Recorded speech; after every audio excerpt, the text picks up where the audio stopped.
A continuación, se presentará el estudio de AFI, Inversiones Financieras Globales España, sobre la transformación y evolución de la industria de FIC en Colombia y sus recomendaciones basadas en el caso español. Este estudio es patrocinado por Corficolombiana y fiduciaria Corficolombiana.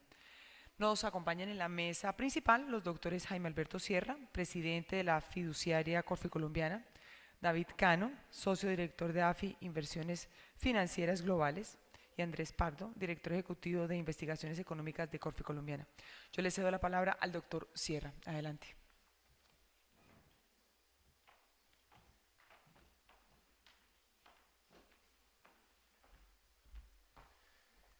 Bueno, muy buenos días a todos. En nombre de mis compañeros de mesa y en el mío propio, un saludo especial al doctor César Prado, presidente del Consejo Superior de la Asociación, a Estela y a todo su equipo por la excelente preparación de ya nuestro quinto congreso de la asociación. Un saludo también especial a todas las autoridades, entes de control y todos los funcionarios que nos acompañan de las entidades fiduciarias y a todos los presentes. Muy bien, en este espacio de tiempo vamos a desarrollar el estudio denominado Transformación y Evolución de los Fondos de Inversión Colectiva en Colombia, recomendaciones basadas en el caso español. Esta presentación la hará David Cano Martínez. David es representante de la firma AFI, Inversiones Financieras Globales, una compañía que data del año 1987. Es una compañía española, líder en asesoría y consultoría independiente en temas de economía y finanzas. AFI tiene un amplio conocimiento en el sector financiero en América Latina, ya ha desarrollado numerosos proyectos de consultoría en esta parte del continente, particularmente en Colombia, ya ha realizado algunos estudios para la asociación y particularmente David tiene a su cargo una filial especializada en todos los temas de patrimonios, fondos de pensiones y fondos de inversión. Es colaborador habitual de medios de comunicación en España y es docente en centros de posgrado en algunas universidades españolas. Muy bien, la pregunta que quizás nos estamos haciendo es ¿por qué el caso español? Voy a tratar de contextualizar el tema para la presentación de David en función de algunas similitudes y algunos avances diferenciadores que se han creado entre los dos países que claramente nos marcan una tendencia donde el caso español se vuelve un referente. Los siguientes, por ejemplo, los datos sociodemográficos de los dos países son relativamente similares. Datos a diciembre de 1996 nos dicen que la población española estaban alrededor de 46,5 millones de habitantes, Colombia con 48,6 millones de habitantes. Vamos a mirar una evolución por décadas, aunque diferentes, pero que claramente marcan una tendencia evolutiva similar en los dos países. Primero, en la década de los 90, ya a finales hasta el año 2000, el crecimiento del Producto Interno Bruto en España fue del 60%. En Colombia, yendo un poco a una época más cercana, década de 2005-2015, ese crecimiento del Producto Interno Bruto fue del 120%. Si llevamos esto a lo que fue el incremento del Producto Interno Bruto per cápita, pues tenemos que en España se creció en un 53% el crecimiento del PIB per cápita y en Colombia fue alrededor del 98%. Si abstraemos estos datos, claramente a lo que corresponde a la industria fiduciaria tenemos lo siguiente. La penetración de los FICs en el mercado español, dados estos crecimientos, pues tuvo una evolución bastante significativa. Ellos pasaron de tener una participación de los fondos de inversión colectiva en el Producto Interno Bruto de 2,7% en el año 1990 a un 32,1% en el año 2000. Es decir, multiplicaron por 11 la participación de sus fondos de inversión colectiva en 10 años. En Colombia, reitero, una época más reciente, año 2005, año 2015, la participación de los fondos de inversión colectiva pasó del 3,6% al 7,1%, cerrando año 2015. Y si venimos a un año más adelante, el último dato es del 7,68%, es decir, crecimos 60 puntos básicos en un año y multiplicamos por 2 la participación de los fondos de inversión colectiva frente al PIB en 10 años. Si miramos un poco los datos de los vecinos para tener datos quizás un poco más cercanos, tenemos que Chile tiene un nivel de penetración de los fondos de inversión colectiva del 17%. Chile, recordemos, tiene poco menos de la mitad de la población que tiene Colombia. Y Brasil, obviamente con unas cifras muy diferentes, una participación del 51%. Hoy día, con corte al mes de julio, los fondos de inversión colectiva en Colombia ascienden a 82 billones de pesos. De esa cifra, el 74% es administrado por sociedades fiduciarias, es decir, alrededor de 60 a 61 billones de pesos, con poco más de 1,4 millones de partícipes. En España, según los últimos datos de Inverco, que es la asociación que aglutina las instituciones de inversión colectiva en dicho país, nos dice que los fondos de inversión colectiva allí valen alrededor de 244.000 millones de euros, con una participación de 9,3 millones de partícipes, lo cual quiere decir que hay una penetración frente a la población cercana al 20%, ¿sí? Cifra bastante importante, siendo la nuestra, sin duda alguna, un poco menor. Simplemente refiriéndome a un dato que quizás Estela en algún medio de comunicación escrito dio ayer, la propensión al ahorro en Colombia es una propensión al ahorro supremamente baja, es del 4%. En España ya se tiene una propensión al ahorro cercana al 40%. Es decir, de cada 100 personas que tienen algún producto de ahorro, invierten en fondos de inversión colectiva. En Colombia apenas es del 4%. ¿Y dónde se invierte la plata en Colombia? Sin duda, principalmente en los bancos, con una cifra cercana al 33%. Luego sigue la inversión aún en casa, o sea, no se bancariza ese recurso, con un 21%. En cooperativas, alrededor del 18%. Y apenas en sociedades fiduciarias, un 1%. De tal suerte que las cifras, aunque son bastante diferentes, claramente muestran una evolución significativa, aunque en menor proporción en Colombia frente al caso español, en momentos del tiempo diferentes. Sin embargo, los crecimientos registrados en el primer semestre del año son bastante alentadores para la industria de fondos en Colombia. En el primer semestre de este año se tuvo un crecimiento de los fondos de inversión colectiva equivalente al 21,4%. Mientras que las cuentas de ahorro crecieron un 3,9% y los CDTs alrededor de un 7,5%. Quizás si vamos algo más atrás, una comparación año 2016-2015, hubo un decrecimiento de las cuentas de ahorro en la industria colombiana, cercana al 1,4%, y la industria de FIX creció un 39,4%. Eso quiere decir que vamos en un proceso evolutivo bastante importante en la industria de fondos de inversión colectiva. De ahí que las experiencias de países como España, que quizás yendo 15, 20 años atrás, han hecho un recorrido similar al que estamos haciendo en Colombia, pues vale la pena tenerlo en cuenta para tratar de seguir evolucionando en las tareas que tenemos que desarrollar como industria. Por eso permitimos el desarrollo de este estudio y por eso está Cada Vida acompañándonos para la presentación ya más a fondo de los resultados. Estudio que por demás, sobra decir, queda montado en la página de la asociación con todos sus detalles. Invito entonces a David a que nos realice la presentación del estudio. Muchas gracias.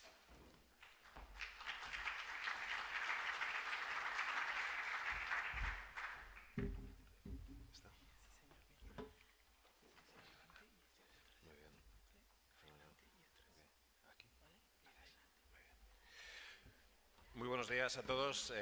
Saludar a los distintos representantes, saludar claramente a los miembros de Asofiduciarias y dar las gracias por invitar a AFI, compañía española, como se ha hecho en la presentación.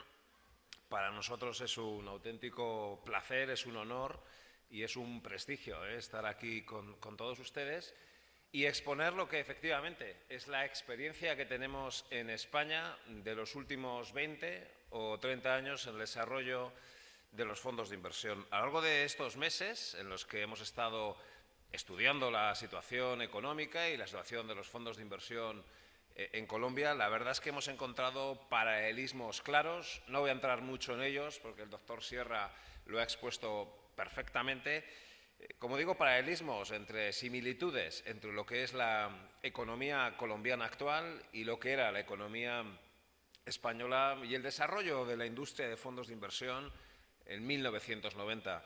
Y es ese paralelismo el que nos permite y el que nos lleva a animar a la industria colombiana a que desarrolle, a que ponga esfuerzos en consolidar un producto cuyos efectos positivos sobre la economía son claros, como digo, ha sido el caso colombiano. Pero es más, en este país goza de una serie de ventajas que no teníamos en España en 1990. Y es que hemos comprobado cómo las infraestructuras que ustedes tienen aquí, las infraestructuras del mercado son mucho mejores que las que teníamos en España, como digo, en 1990. Y cómo el talento, el recurso humano, como las personas que se dedican, que os dedicáis a los mercados financieros, desde luego tiene un nivel de conocimientos y de capacitación técnica que no existía en España hace unos cuantos años. Y por lo tanto, como digo, tienen todos ustedes o tiene este país un punto de ventaja que debe de aprovechar para ese proceso de desarrollo de la industria de fondos de inversión. En esas primeras páginas se hace esa comparación. Y lo que voy a intentar hacer es, bueno, pues exponer cuáles son algún elemento que debe dinamizar.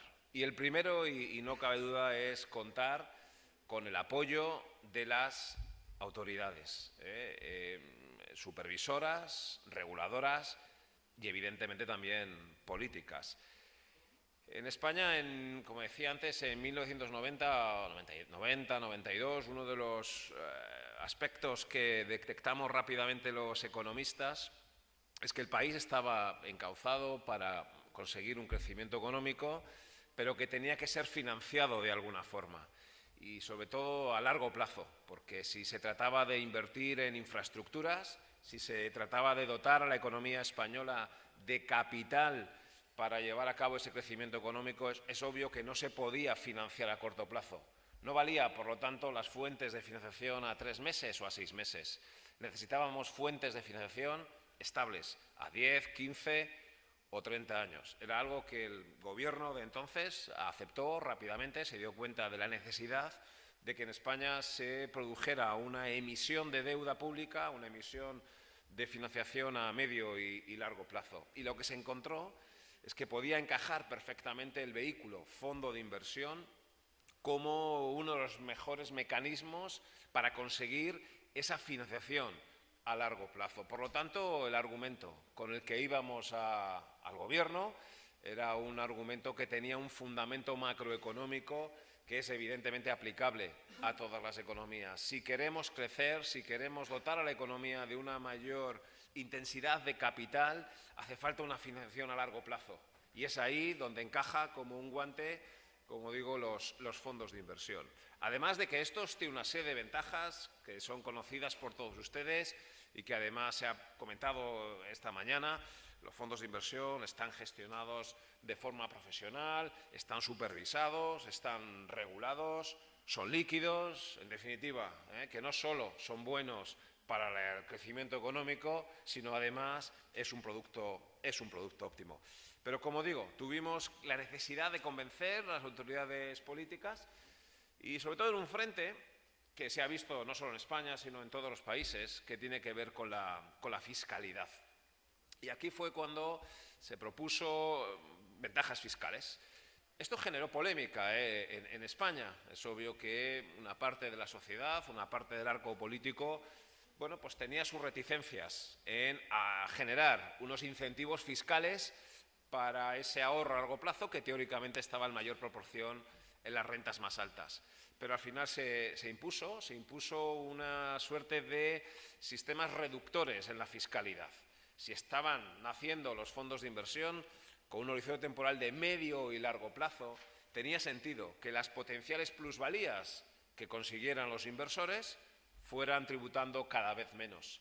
Y así, al cabo del quinto, del sexto, del séptimo año, como digo, las plusvalías tenían una reducción. Esto tuvo un impacto inicialmente negativo, o se temía que podía tener un impacto inicialmente negativo sobre la recaudación, pero al final las autoridades, los políticos, se dieron cuenta de que no era eso, sino más bien todo lo contrario, porque esa forma de financiar la economía nos permitió tener un mayor crecimiento potencial y eso en última instancia conseguir una mayor recaudación.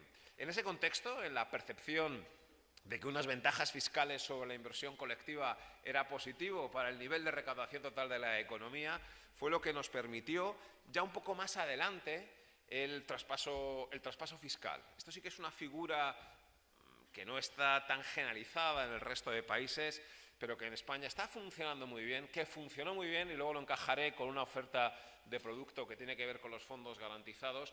Bueno, como digo, el traspaso fiscal básicamente en lo que consiste es que yo tengo plusvalía acumulada en un fondo de inversión, puedo traspasar mi patrimonio a otro fondo de inversión, de otra categoría, de otra gestora, da igual, no hace falta que sea ni del mismo grupo, ni desde luego que sea de la misma categoría, y como digo, mediante ese traspaso no tengo que tributar. Si algún día opto por deshacer mi inversión, entonces sí que tendré que tributar. Pero el mero traspaso de un fondo a otro no obliga, no genera, como digo, la necesidad de tributar. Es una figura muy utilizada en España, es muy utilizada en otra de las piezas que luego veremos que es imprescindible en ese asesoramiento a la hora de comprar los fondos de inversión.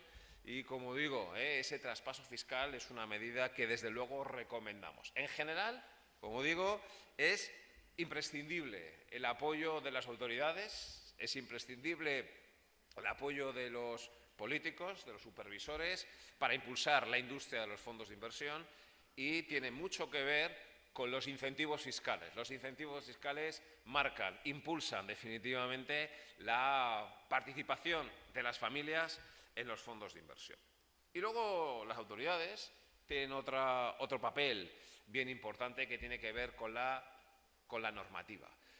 Cuando nosotros hemos analizado el caso colombiano, debemos reconocer que no es un problema de falta de normativa, más bien al contrario, existe todo un cuerpo regulatorio bien desarrollado, lo que podríamos decir que en ocasiones incluso excesivo, o en ocasiones lo que puede faltar, y permítanos que lo expresemos así, no sabemos muy bien cómo expresarlo, no es una cuestión de cuantitativo, sino tal vez es un poquito más cualitativo, ¿no? En el sentido, por ejemplo, de la información que reciben los partícipes. Existen reglamentos de los fondos de inversión, existe información, pero es extensa, tal vez es demasiado extensa. Existen categorías de sus fondos de inversión, y están ahí claramente, pero en nuestro modo de ver tal vez sea necesario un impulso adicional. Un impulso que debe venir desde el supervisor. Está claro que la regulación tiene aquí mucho que decir. Y en este sentido, y somos conscientes de que se está llevando a cabo este proceso también de conversión, quiero dedicarle un par de minutos a la vocación inversora. En España, desde que existen los fondos de inversión, había dos grandes categorías, parecida a la que puede haber aquí, fondos abiertos, fondos cerrados y poco más. Pero a medida que los inversores, que las familias iban invirtiendo en fondos de inversión, a medida que se iba ampliando la oferta de producto, nos dimos cuenta de que teníamos que tener una mayor delimitación de las vocaciones inversoras, que el partícipe tenía que tener mucho más claro a qué categoría pertenecía a ese fondo de inversión. Esto lo legisló el superintendente español, la CNMV emitió un Real Decreto donde, y no sé si lo pueden ver porque está un poco en pequeño, pues se categorizan los fondos de inversión en 16 categorías. Y todos los fondos de inversión que existen en España tienen que pertenecer a alguna de estas categorías, que van desde fondos monetarios, que es el fondo más conservador, es el fondo más defensivo, hasta fondos de renta variable internacional. Está bien esta categoría que, como digo, es homogénea, que además está marcada por ley, que todos los fondos de inversión deben cumplir. Puede encontrar luego una continuación en otra categorización que, por ejemplo, realizamos los miembros del mercado o que, por ejemplo, realizamos los asesores. cada uno, además, puede tener luego categorías adicionales. Pero en ese proceso, y esto es otro punto en el que voy a entrar muy en detalle, aquí todos los agentes tenemos que poner parte, y una de ellas tiene que ver con la pedagogía, una de ellas tiene que ver con la formación financiera. El nivel cultural en España de finanzas, no se piensen ustedes que es muy elevado, ¿eh? El ciudadano medio español tiene una cultura financiera que no se caracteriza por ser demasiado elevada. Y hemos tenido que ir haciendo esfuerzos para ampliar su cultura financiera. Esfuerzos, y esto sí también quiero insistirlo, que han recaído más en los gestores. Esfuerzos que han recaído más en la industria. Ahí nos hemos tenido que gastar dinero, nos estamos gastando dinero en formar, en incrementar la cultura financiera media.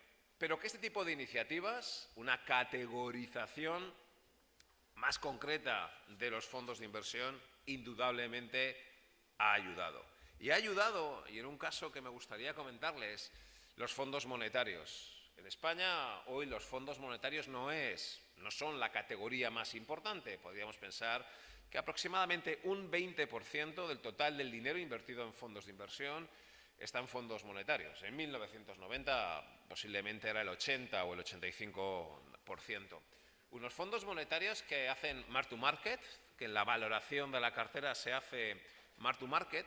No sé si lo pueden ver aquí, como en el año 2012, cuando se hablaba de riesgo de ruptura del área euro, cuando se hablaba en verano de la posibilidad de que España e Italia salieran del área euro, se produjo un incremento de la prima por riesgo de crédito espectacular, las letras, los bonos españoles sufrieron de forma considerable, hubo caídas en el valor liquidativo de los fondos de inversión monetarios, algo que ya también pasó en Estados Unidos con el famoso break the back. Y eso, bueno, pues el ciudadano español tuvo que aprender, entre comillas, que era eso de que un fondo de inversión monetario pudiese experimentar caídas. Afortunadamente, aquello duró muy poco, duraron apenas unas cuantas semanas, pero ahora estamos en una circunstancia, y creo que esto es relevante contarlo.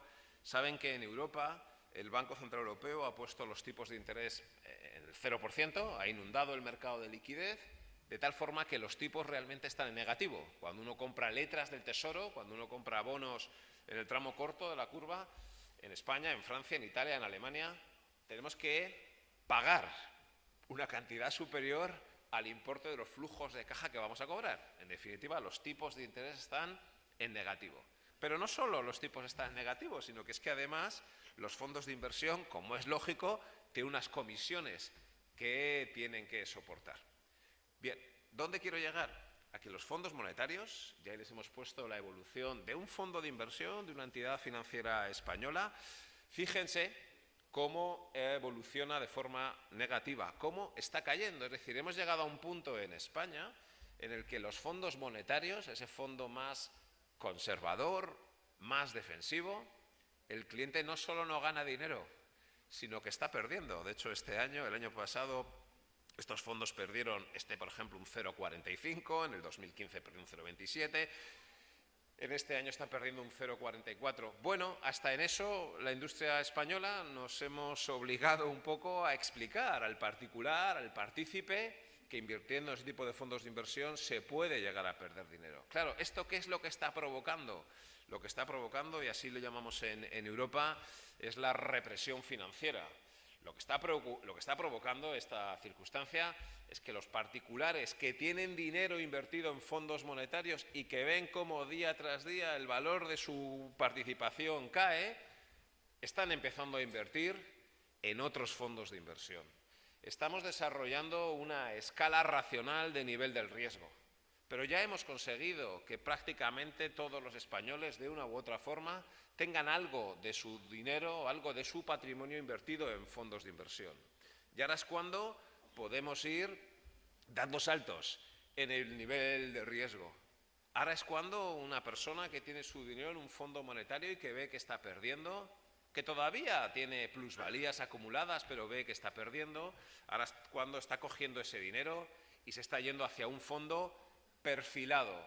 Introduzco la palabra fondo perfilado porque sin ninguna duda esa está siendo la mejor estrategia, luego lo veremos, la mejor estrategia de comercialización y de grado en el avance de ese perfil de riesgo de los particulares españoles. Ha sido la compra de un fondo monetario la forma en la que un particular español se ha adentrado en el mundo de los fondos de inversión y ahora explora nuevos mecanismos, como digo, de nivel de riesgo. Los fondepósitos, en España se han desarrollado una tipología de fondos de inversión que en lugar de invertir en letras del Tesoro, que en lugar de invertir en bonos a corto plazo, invierten en depósitos bancarios, de tal forma que consiguen un poquito más de rentabilidad. Siguen siendo categoría monetaria, siguen siendo productos defensivos, pero consiguen un poco más de tipo de interés porque asumen algo de riesgo de crédito, toda vez que no invierten en letras, sino, como digo, que invierten en depósitos bancarios. Esto fue un producto que se lanzó allá por el año 2006 y 2007, que funcionaron también muy bien, pero que fíjense cómo también, ante los tipos de interés, el Euribor en España, el tipo de interés interbancario, está en negativo. Bueno, los particulares o las empresas que han podido depositar parte de su tesorería en ese tipo de productos han tenido una experiencia favorable, han visto cómo han podido ganar dinero en una tipología de fondos de inversión y ven cómo ahora es tiempo de irse hacia otro lado o incluso vender, si lo prefieren, pero un particular que ha comprado este fondo de inversión, que compró este fondo de inversión hace 5 años, hoy puede traspasar ese dinero a otro fondo de inversión sin tener que tributar por ello. En ese proceso de aprendizaje, en el que, insisto, la categorización ha sido clave para que el particular sepa exactamente dónde está entrando y que obviamente es una recomendación que hacemos, aunque ya somos conscientes de que se está avanzando. Hay otra información que ha sido clave, que es un folleto simplificado, datos fundamentales para el inversor, el que se llama KIT en inglés y el que es un folleto homogéneo en Europa. Aquí en Europa en algunas cosas no nos ponemos de acuerdo para nada, pero en otras, bueno, pues sí que hemos llegado a un cierto punto de entendimiento. Lo que hemos acordado es que cuando un particular compre un fondo de inversión reciba un informe, como digo, el DFI, que sea una sola cara. Ya sé que luego hay reglamentos, hay folletos del fondo de inversión, que pueden ser páginas, hay cuentas anuales, hay de todo. Pero al cliente solo le damos una cara, solo una cara y nada más, porque cuando le damos más información, colapsa. Cuando le damos más información, no se la lee. Y la información que se da en este DFI, en este folleto simplificado, como digo, es común para todos. Me temo, no sé si se va a ver muy bien, pero es esto es una cara, como digo, no hay más. Y entre todos los países europeos tenemos exactamente el mismo folleto. Y dentro de ese folleto, aparte de explicar cómo es el nombre del fondo, dónde más o menos puede invertir, aparecen parámetros cuantitativos. Uno tiene que ver con las rentabilidades históricas. Se le obliga a poner cuáles son las rentabilidades históricas que ha conseguido ese fondo de inversión. Pero sobre todo, y este es el otro asunto que trasladamos la recomendación, es la incorporación de lo que se llama el CSR, de lo que es un indicador de riesgo del fondo de inversión, que es compatible con la categoría. Como os decía antes, existe una categoría de mi fondo, monetario, renta fija mixta, global, renta variable, pero además un indicador que va entre el 1 y el 7. Es un poco lo que tenemos a la derecha y ese indicador está tabulado en función de la volatilidad que ha experimentado el fondo de inversión en los últimos años. Todos los fondos de inversión se mide el riesgo exactamente de la misma forma. Se coge el valor liquidativo, se calcula la volatilidad y en función de si está entre el 0 y el 0,5, entre el 0,5 y el 2, bueno, ahí a la derecha tienen los niveles, ese fondo recibe una puntuación. Nivel 1, nivel 2, nivel 3, nivel 4, nivel 7. Así de sencillo. Pero ya el cliente en España tiene ya interiorizado y cuando va a su entidad financiera o cuando él mismo quiere comprar un fondo de inversión, además de las categorías, que está muy bien, puede decir: yo no quiero un fondo de inversión que tenga más de un nivel de riesgo 3, o no quiero un fondo de inversión que tenga más de un nivel de riesgo 4, o si compro algo no quiero que supere el nivel de riesgo 1.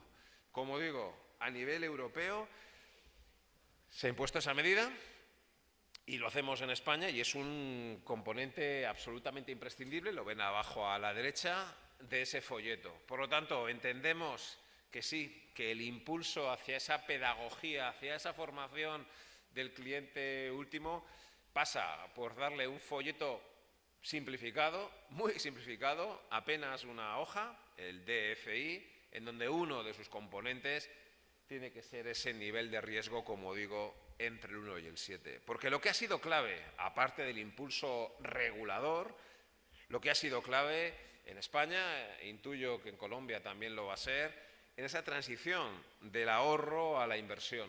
El español medio ha vivido relativamente bien teniendo depósitos bancarios que le rentaban más o menos en línea con la inflación, pero lo que nos estamos encontrando, y antes también lo he comentado, es que los depósitos ya no rentan. Es más, no sé si son conscientes de que en España hay entidades financieras que empiezan a cobrar ya porque tengas un depósito con ellos.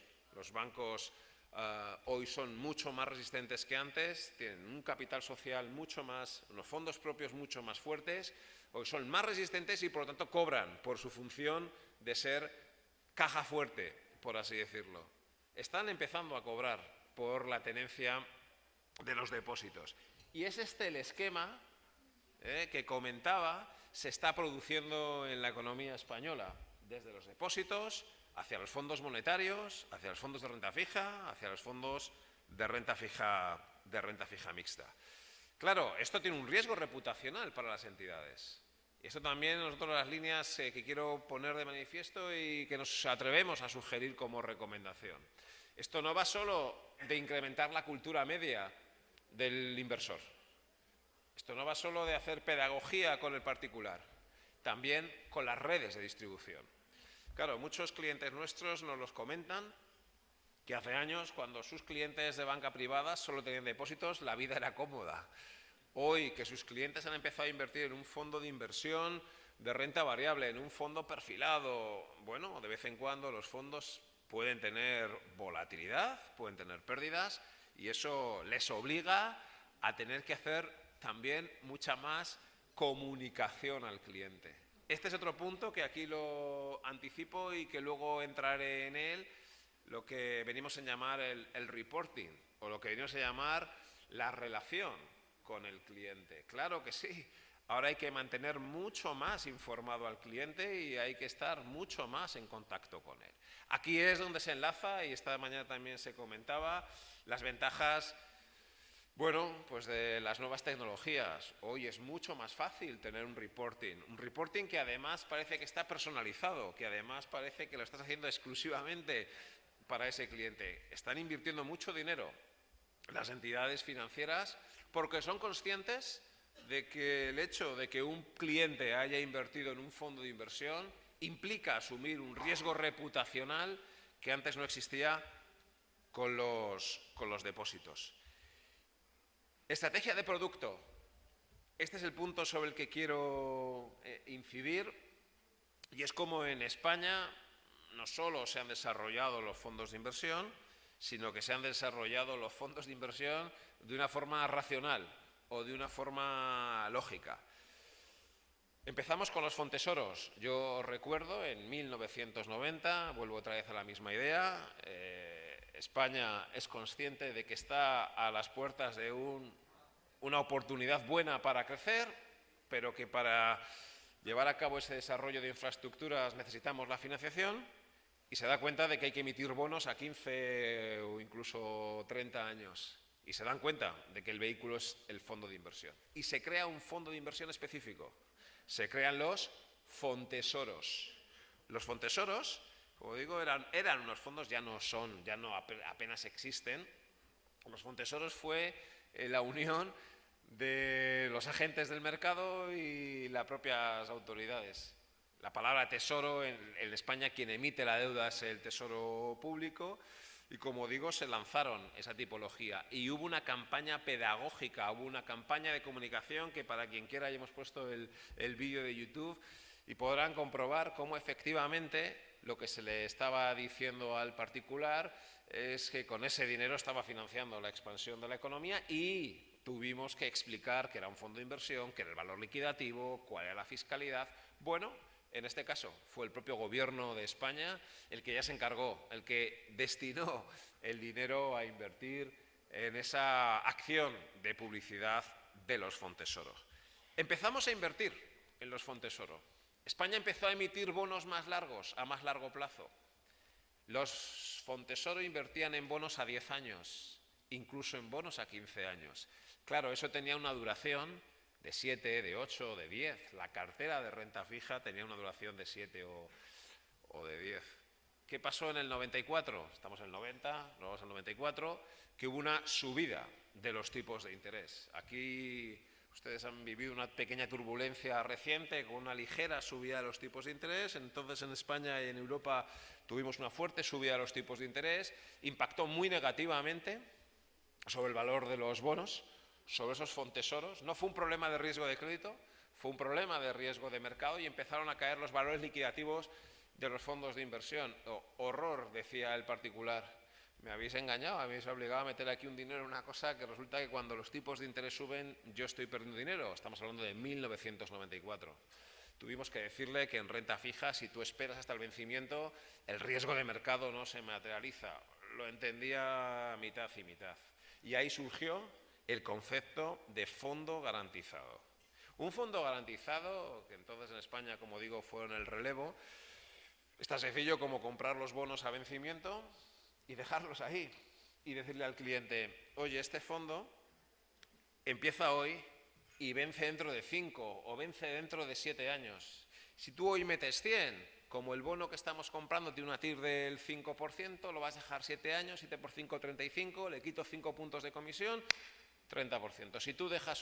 Si tú compras hoy 100 y dejas tu inversión los próximos 7 años, al vencimiento te daremos 130, ya está. Que es como comprar un bono y dejarlo hasta el vencimiento. No hay una ingeniería ahí financiera espectacular. Es simplemente decirle al cliente, déjatelo aquí los 5 años y olvídate del sube-baja.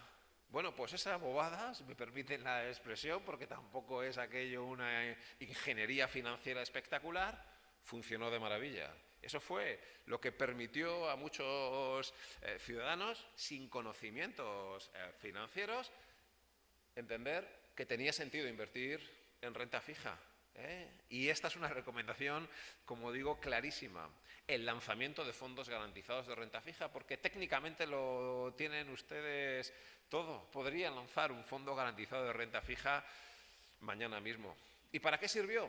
Para que en 1996 se lanzaran los garantizados de renta variable. Claro, un garantizado de renta variable, ¿qué hace? Bueno, pues usted mete su dinero hoy y dentro de 5 años, por ejemplo, le garantizo la devolución de su principal o incluso con una pequeña rentabilidad. Y además le voy a dar el 50% o el 70% de la revalorización que tenga un índice bursátil. En España utilizamos el IBEX 35. Claro, fíjense de nuevo cómo esto sirvió para que un particular español, 1996, comenzase a invertir en renta variable, sin asumir riesgo del capital, porque está garantizado, porque al vencimiento te van a devolver lo que has invertido si la bolsa cae. Pero si la bolsa sube, te vas a llevar el porcentaje de lo que la bolsa suba. Técnicamente, ¿qué hay detrás? Hay un bono, un instrumento, si es cupón cero mejor, pero si no, pues con cupones y lo reinvertimos. Hay un bono que garantiza el principal hasta el vencimiento y con la diferencia compramos opciones call sobre el subyacente que queramos. Y en función de las opciones call que podamos comprar, pues le garantizamos al cliente más o menos porcentaje. Claro, ¿eso para qué sirvió en España? Para el impulso del mercado de derivados.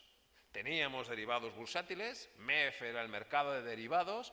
Claro, fíjense como la irrupción de estos fondos garantizados de renta variable no solo consiguieron que el particular empezase a invertir en renta variable y fuese dando pequeños saltos en esa escala de riesgo, sino que también sirvió para impulsar el mercado de derivados, que fue utilizado por otros agentes para hacer coberturas del riesgo. Por lo tanto, todos contentos, también el ciudadano español, porque es verdad que coincidió que entre el 96 y el 2000 los mercados financieros bursátiles fueron muy bien y al cabo de esos años pues las plusvalías que habían conseguido eran espectaculares. No cabe duda de que en el desarrollo, de que en el impulso de la industria de fondos de inversión tiene mucho que ver la evolución de los mercados financieros.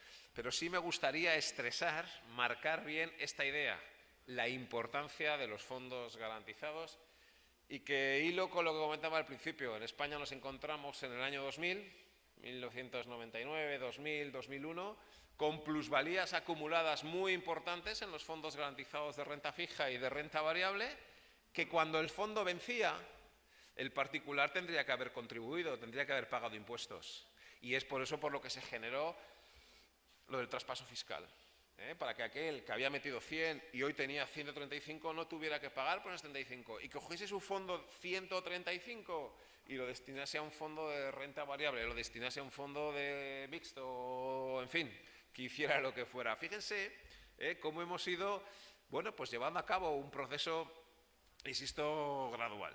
Por cierto, los fondos garantizados son una de esas categorías que he comentado que existe según la CNMV. Bueno, también hay fondos de garantía parcial, estos hay menos en España, y es que en lugar de recuperar el 100%, pues igual recuperas solo el 90%, tienes más dinero para invertir en opciones y entonces igual en lugar del 30% de lo que suba el índice, pues te pueden dar un poquito más de rentabilidad.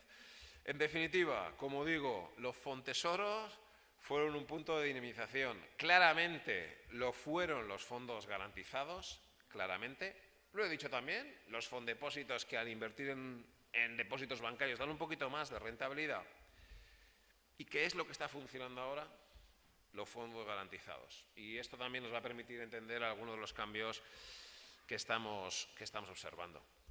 En España ya no hay fondos garantizados de renta fija. ¿Por qué? Porque claro, con los tipos de interés en cero o negativo o apenas el bono a 10 años pagando el 1%, si le quito la comisión de gestión, de nuevo, las comisiones de gestión media de los fondos garantizados eran del orden del 1 y pico por ciento. Bueno, pues ya no hay fondos garantizados. Los fondos monetarios, se está saliendo el dinero porque están en negativo. Bien, ¿dónde está invirtiendo su dinero el particular? En los fondos perfilados. ¿Qué son los fondos perfilados? Bueno, pues al final no son más que fondos de fondos. Cada entidad tiene 2, 3, 4 o 5 fondos perfilados, que a su vez, como decía, son fondos de fondos, con un determinado porcentaje de renta variable. El 10, el 30, el 50, el 70%. Uno es el perfilado conservador, otro es el perfilado moderado, otro es el perfilado agresivo. Son fondos de fondos que, como digo, ahí es donde ahora está yéndose todo el dinero de los garantizados, todo el dinero de los monetarios. Y se llaman así fondos perfilados. ¿Y por qué utilizamos la palabra de perfilados? Porque aquí es otro asunto que también quiero insistir. Qué importante es perfilar a los clientes. En Europa hay una normativa, se conocen que es MiFID, que ahora va a empezar MiFID II, y que nos obliga a perfilar a los clientes, a conocer su nivel de riesgo. Se nos obliga a pasarles un test, un cuestionario, y a partir de ahí inferir cuál es el nivel de riesgo que tiene ese cliente. Si no perfilas al cliente, no le puedes asesorar, no le puedes comercializar. Es engorroso, en ocasiones las preguntas hasta tienen un punto de preguntas un poco personales en algunos aspectos, pero es verdad, este sí que es uno tal vez de los errores que hemos cometido en España en particular, en Europa en general, y que no deben de cometer ustedes aquí, y es colocar a un cliente un producto que no encaja con su perfil de riesgo. Qué importante es, como digo, esa perfilación inicial que claramente les recomendamos hacer. Y luego, una vez que el cliente ha sido perfilado, pues el producto que le encaja, ese fondo de inversión, ese fondo de fondo que está perfilado. Esta está siendo la estrategia de todas las entidades financieras españolas que, como digo, están lanzando esos fondos perfilados. ¿Qué está pasando? Lo decía también antes, clave que hemos tenido que aprender mucho en esa distribución. Porque una cosa es la gestión, la industria de la gestión, donde ahí estamos gestionando, sacando garantizados, perfilados, whatever, lo que sea. Y otra cosa es la distribución, con 3 pilares, y también he hablado de ellos. La perfilación, lo acabo de decir.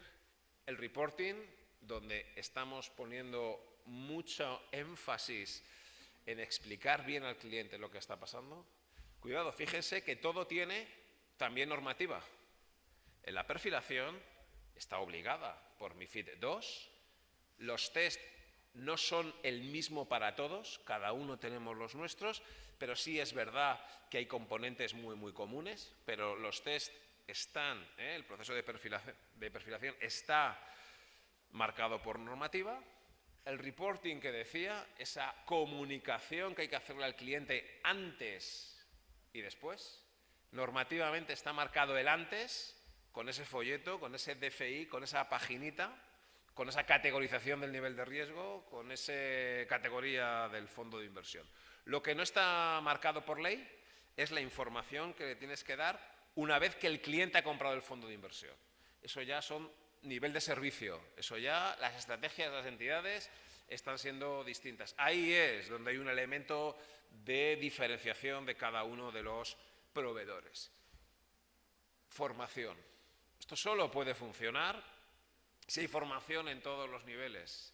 Pero fíjense, no solo formación a los clientes, también formación a nuestras redes de distribución. En España, e insisto, en Europa, estamos poniendo un especial énfasis en todo lo que tiene que ver con la formación, hasta tal punto que a partir de enero, del próximo mes de enero, para poder comercializar fondos de inversión, para poder asesorar en fondos de inversión, vamos a tener que tener certificados. Hay unas certificaciones nacionales, europeas o evidentemente las internacionales. Eso está marcado también por ley. Lo que no está marcado por ley es la formación a los clientes.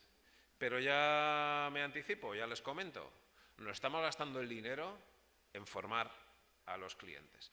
Esto antes teníamos un debate que es interesante, es decir, ¿quién debe formar al ciudadano?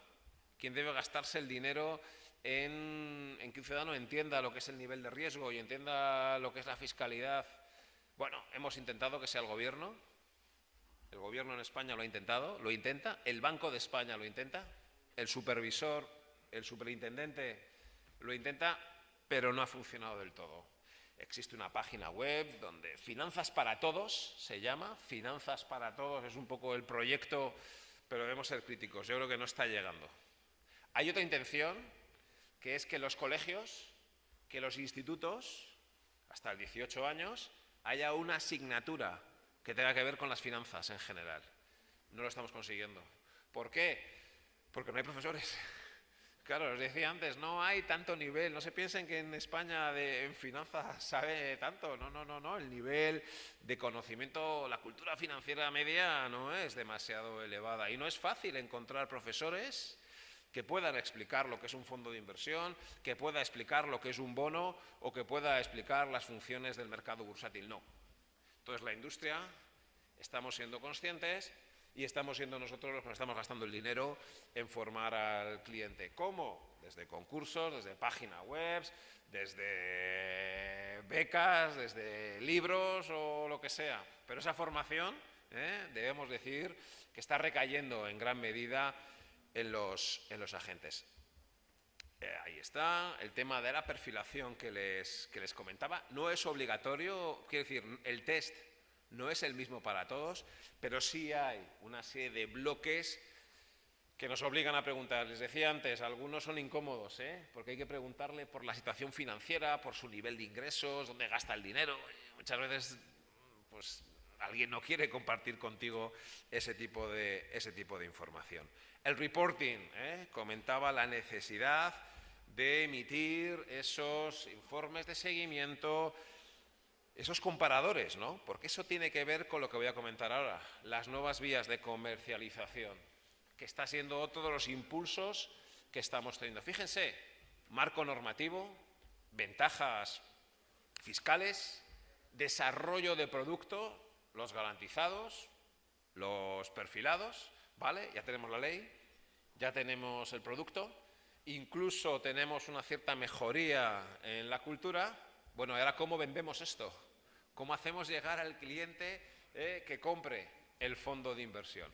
Pues aquí también se están abriendo nuevas vías de comercialización. Entre ellas, evidentemente, las entidades financieras de toda la vida. Pero lo que estamos empezando a hacer son supermercados financieros.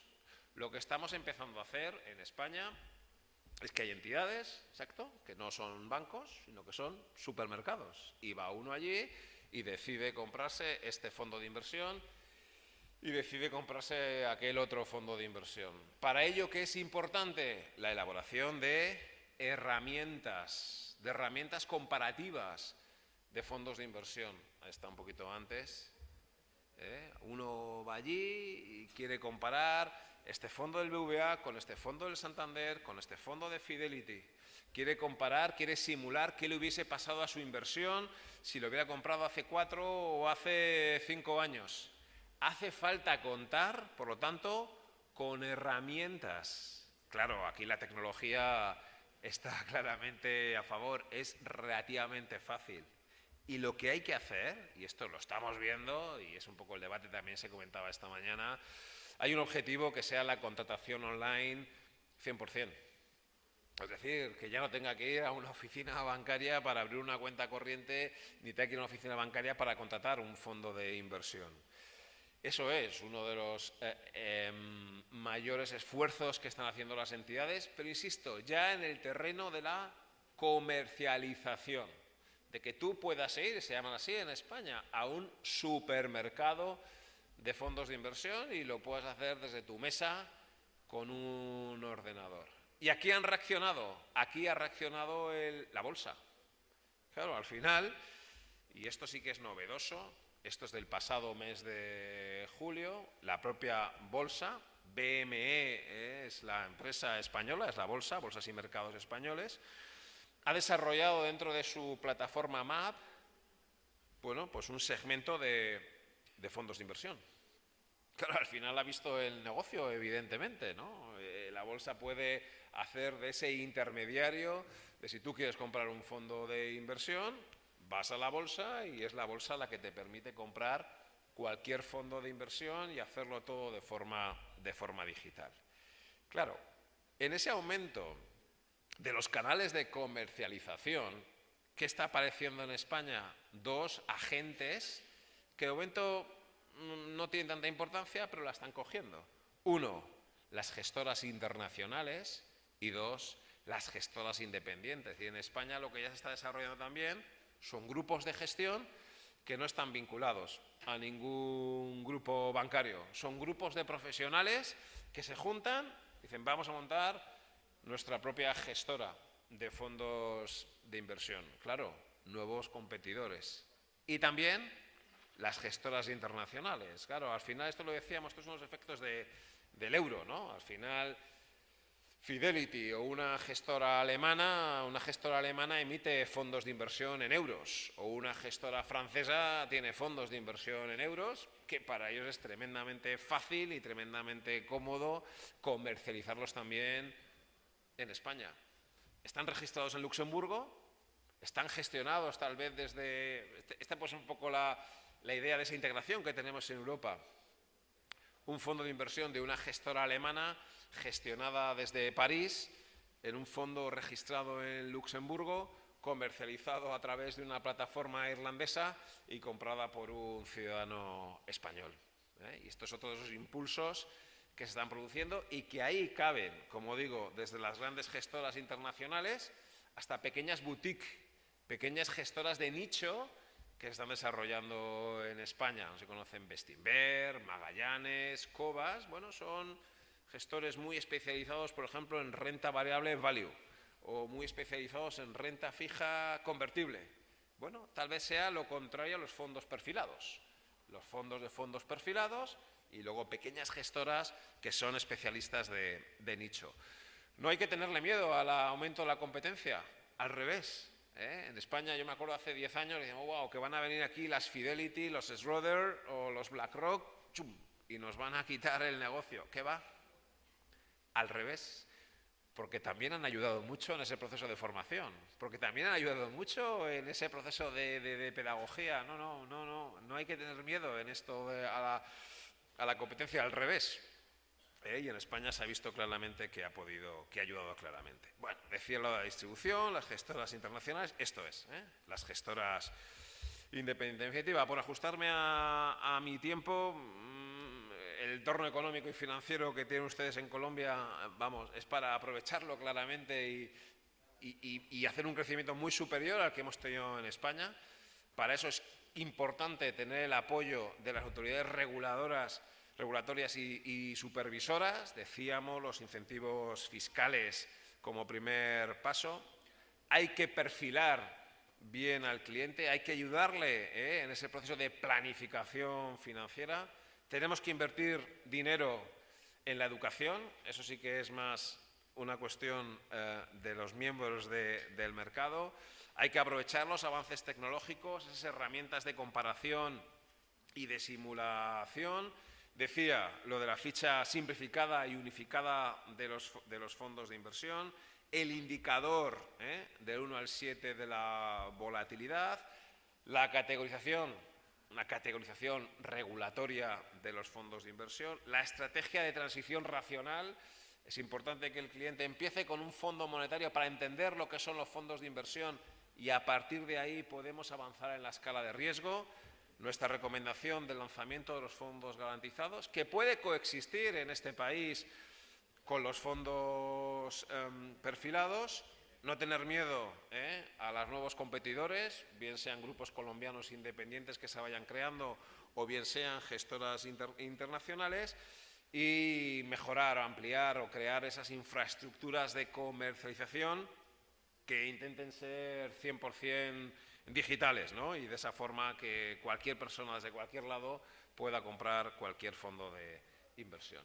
Y por mi parte, por ajustarme al tiempo, aquí termino. Muchísimas gracias.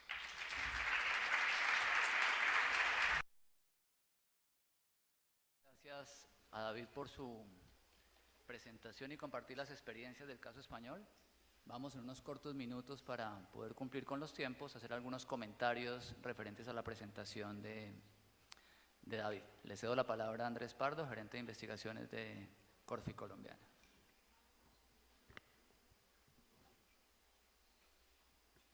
Bueno, muchas gracias, Jaime, y gracias a Sofía Ciales por la invitación y pues aquí contento de poder aprender un poco más sobre la industria de ustedes. Yo quería hacer tal vez unos comentarios, es como más comentarios, preguntas tal vez, de pronto pues sí me gustaría como oír las opiniones que tiene David al respecto. Lo habíamos hablado también antes, de todas formas, entonces aquí no te voy a sorprender con nada nuevo que no habíamos hablado anteriormente. Pero quería tocar 3 temas en particular. Uno, pues, claramente me parece que, digamos, el tema de impulsar los fondos garantizados definitivamente es algo que parece que se debe evaluar o reevaluar. Tengo entendido que la Superintendencia Financiera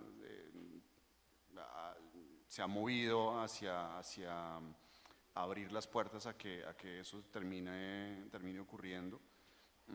Aquí tal vez la pregunta, y de pronto como para mirar también el caso español, es que me surge a mí un poquito como persona externa de la industria de los fondos de inversión, es que pues esto no es una gran novedad, digamos. Los fondos garantizados es algo que existe hace mucho tiempo, y no digo el caso español, sino en general. Entonces es curioso que es un tema que tal vez no se haya desarrollado en Colombia. Seguramente Ha habido algunas preocupaciones regulatorias, de pronto viene de un tema pues, de dónde venimos, que digamos que por distintos tipos de crisis que tal vez hemos vivido en los últimos 20 años o lo que sea, las autoridades pues, tal vez se han ido por el lado de ser conservadoras en entrar a este tipo de situaciones.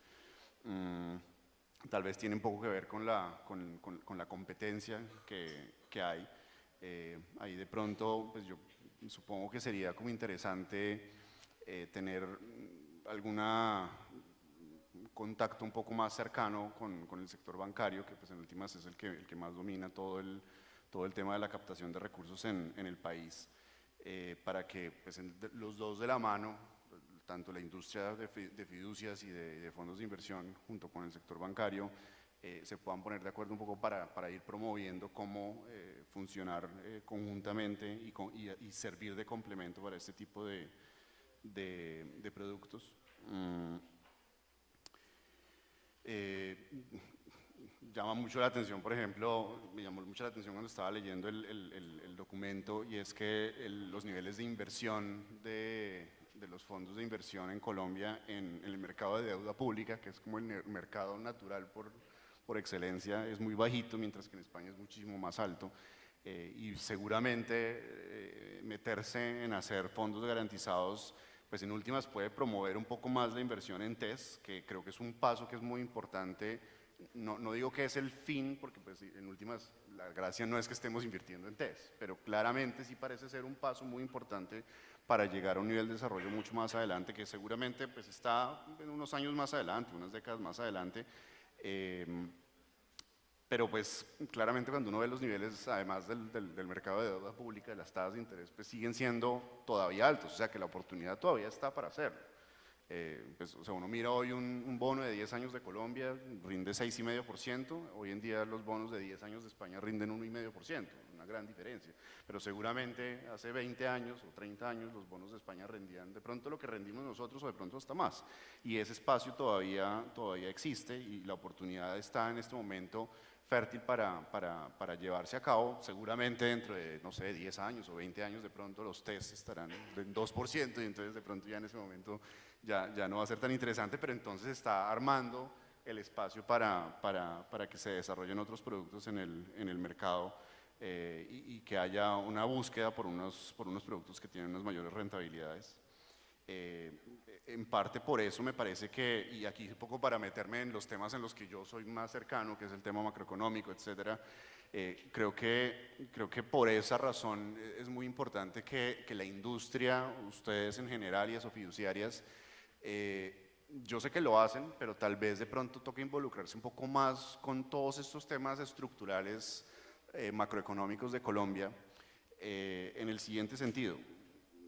Pues uno que quiere para que por ejemplo, la deuda pública le vaya bien, y es pues varias cosas: lograr la estabilidad macroeconómica del país, que la inflación esté baja y controlada, que la política monetaria esté funcionando bien, que la sostenibilidad fiscal vaya por el camino correcto, promover el ahorro, por ejemplo, a través de, digamos que uno sabe que Colombia necesita hacer una reforma laboral importante para tratar de reducir los niveles de informalidad. Todos sabemos, porque aquí hemos estado en otros foros, sobre la urgencia de hacer una reforma pensional en Colombia, y yo creo que es importante que el sector fiduciario se meta mucho más en ese cuento. Por eso digo, no es que no se metan, y yo estoy seguro que ustedes todos están de acuerdo en que eso se tiene que hacer, pero de pronto uno tiene que ser un poquito más meterse más en arropar al gobierno en la necesidad de hacer esas reformas, porque en últimas, en el mediano y largo plazo es algo que a la industria le va a favorecer mucho. Si uno logra que la informalidad en Colombia baje, eso va a generar una cantidad de recursos de ahorro que van a ser mucho mayores, que en últimas pues, van a terminar llegando precisamente a la industria de los fondos de inversión colectiva. Ejemplo sencillo: el año pasado con la reforma tributaria se creó la Comisión de Gasto Público, Y la Comisión de Gasto Público, pues una de las cosas que va a tratar de hacer es qué podemos hacer para reducir los niveles de gasto en Colombia, hacerlo más eficiente, hacerlo más efectivo, etcétera, etcétera. Y eso pues obviamente se está pensando en velar por la sostenibilidad fiscal de Colombia. Pues me parece que una cosa súper razonable que en el sector uno debería hacer es, apenas salga la Comisión de Gasto Público, opinemos, oiga, sí, esto se tiene que hacer y meterse mucho más de lleno, así nadie me esté pidiendo que me meta, porque es que en últimas esto sí es un tema que pensando en, esto no es mañana, esto es un tema que para los próximos 10, 20 años, si ustedes se logran meter mucho más en impulsar todo este tipo de reformas de gasto público, la reforma tributaria estructural que se hizo un pedazo y todavía no se ha hecho de toda la estructura que se tiene que hacer, todo en últimas termina favoreciendo al sector financiero, al sector a la industria de fondos de inversión colectiva.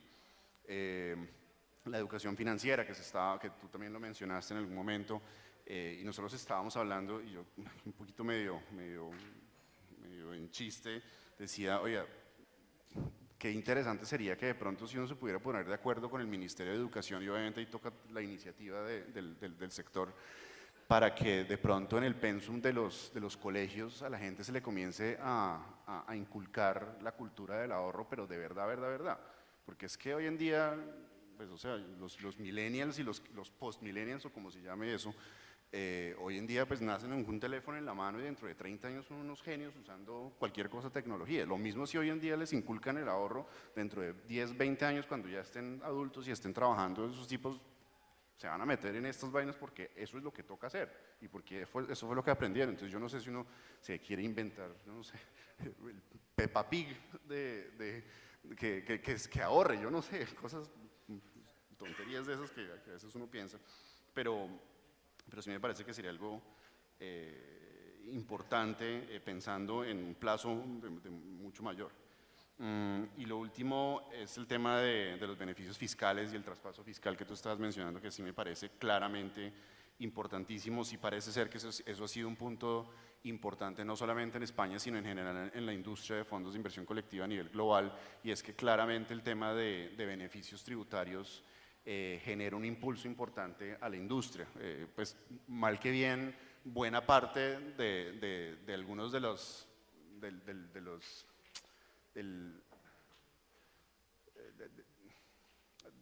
lo que le ha ido bien a los fondos de inversión colectiva en los últimos varios años, en últimas el 4 por mil ha ayudado. O sea, hay una especie como de cosa que en el tema fiscal pues ha ayudado.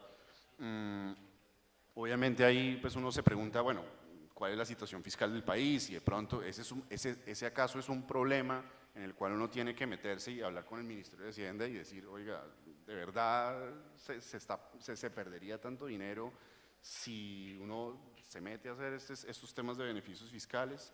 Ver el ambiente político, uno cómo convence, lo que estabas mencionando al comienzo, uno cómo convence a un Congreso que de pronto puede ser hostil para darle beneficios fiscales sin que lo tomen por el lado de que se le está dando beneficios fiscales a la gente que ahorra, que típicamente es la gente que tiene más recursos en el país.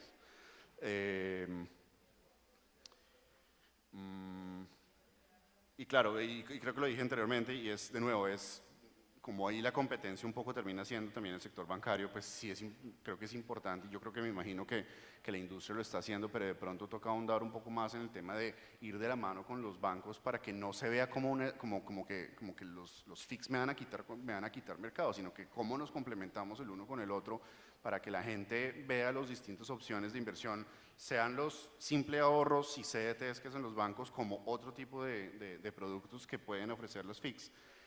Para que toda la industria como un todo pueda seguir evolucionando. Entonces, no sé, ahí dejé unos comentarios, creo que no hice preguntas puntuales, pero digamos comentarios, no sé qué opiniones tengas de algunas de las cosas que acabo de mencionar. Muy bien, Andrés, muchas gracias por los comentarios. David, ¿quieres comentar algo del tema o hay una pregunta que te quiero hacer muy puntual sobre un tema específico que no puedo dejarte ir sin hacerla, y es la siguiente? Están muy de moda las fintech en Colombia, ¿cierto? Y claramente estamos viviendo ya una era de clientes digitales, somos seres digitales. ¿Cómo fue la evolución en España de esa transición, sobre todo en el proceso de comercialización de los fondos, con los mecanismos digitales? Pues En el caso de las fintech en España podríamos decir que hay dos componentes.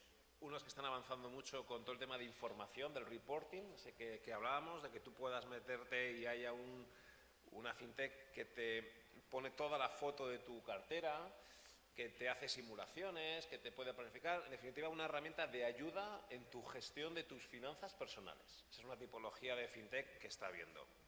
Respecto a la industria de asset management, no hay una fintech que sea gestora, es decir, al menos en España no hay alguien que esté gestionando según una fintech, o no hay ninguna fintech gestora, quería decir. Lo que sí hay son los robo-advisors.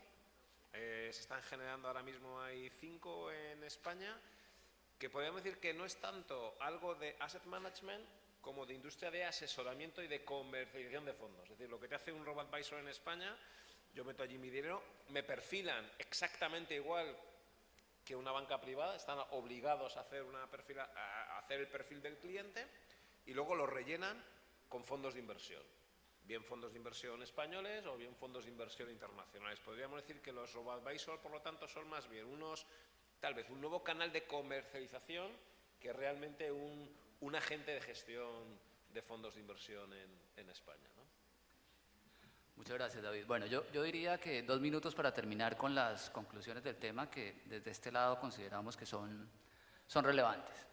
En primera instancia, yo creo que una conclusión importante en cuanto a lo que son los drivers de crecimiento de los fondos de inversión colectiva son los siguientes. Uno, la categorización de fondos. Sin duda alguna es un proyecto que es ganador, que impulsará, esperamos masivamente, la inversión en fondos de inversión colectiva, porque claramente lo que crea es una homologación clara de toda la oferta de valor y genera una comparación objetiva para todos los usuarios de los fondos.